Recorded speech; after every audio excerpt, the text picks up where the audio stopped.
variety of options will work. Once your space is free and clear, you get ready to manufacture.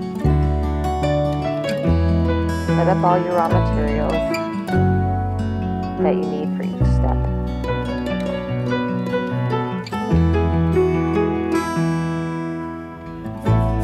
In this case, I used a stencil to help identify the corners to cut.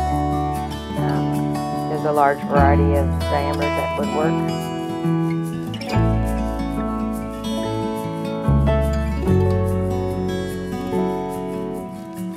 I found that you could cut a few sheets at a time, using one as a template for the other, but you can't do it for too many if you want to have a smooth, consistent cut.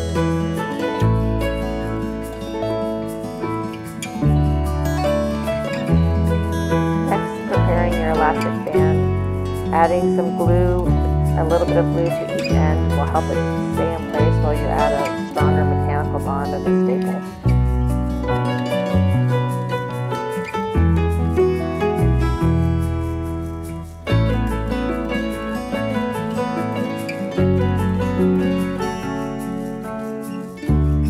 Because I had the glue, I chose to just use one staple per side.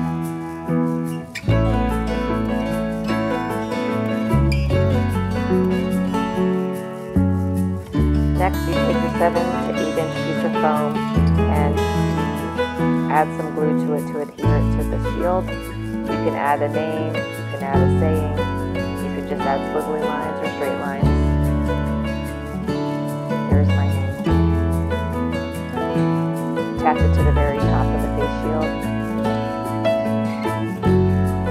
Press in place to ensure good adhesion.